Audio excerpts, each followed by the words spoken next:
2026-এর ভোটের আগে জনতার মনে কোনো অসন্তোষ জন্ম নিক তা মোটেও চান না মুখ্যমন্ত্রী তথা তৃণমূল সুপ্রিমো মমতা বন্দ্যোপাধ্যায়। আর সেজন্যই তো শুরু হয়ে গেল আমাদের পাড়া আমাদের সমাধান কর্মসূচি বা প্রকল্প। সাধারণ মানুষের সমস্যার সমাধান করতেই এই উদ্যোগ মুখ্যমন্ত্রী।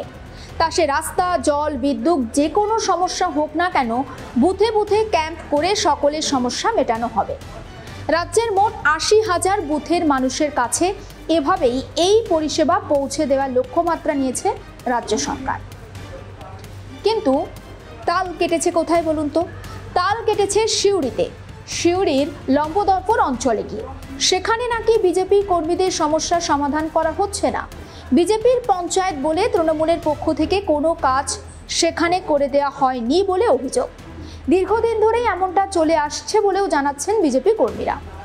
কর্মসূচিতে বিভিন্ন উন্নয়নমূলক কথা বলা হয় তৃণমূলের পক্ষ থেকে, কিন্তু এলাকার কোনো রকম কাজ হয়নি বলে অভিযোগ স্থানীয় বিজেপির নেতা কর্মীদের।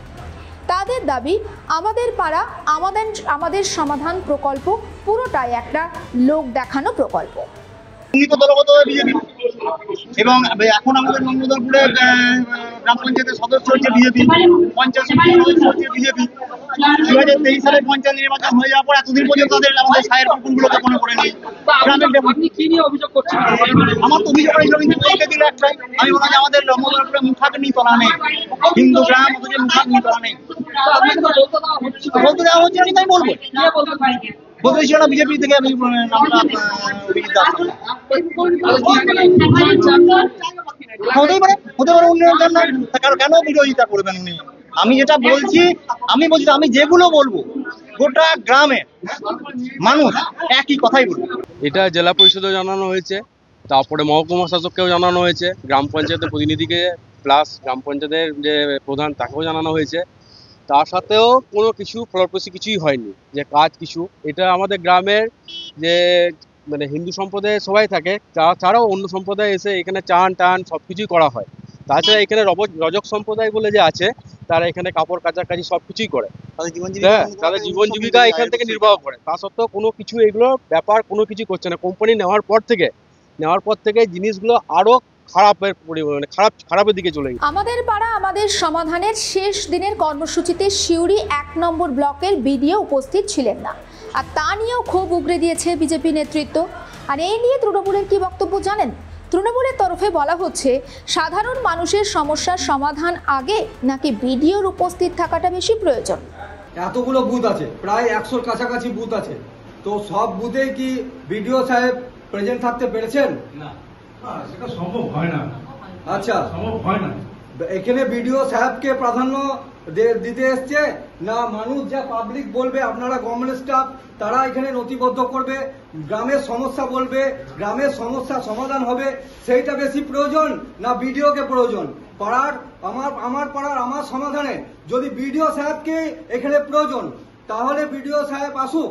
আর যদি মনে করে যে পাবলিকের রাস্তাঘাট দরকার, পানীয় জলের ব্যবস্থা দরকার, স্কুলের ডেভেলপমেন্টের দরকার, পরিষ্কার পরিচ্ছন্ন গ্রাম দরকার, তাহলে গ্রামের আপনারা যে পঞ্চায়েতের প্রতিনিধি এসছেন, ব্লকের যে প্রতিনিধি এসছেন, তাহলে গ্রামের মানুষ এখানে আশা করে এসেছে, বিডিও আসবে না তাহলে এই প্রজেক্টটা বন্ধ হয়ে যাবে, এটা তো ঠিক নয়।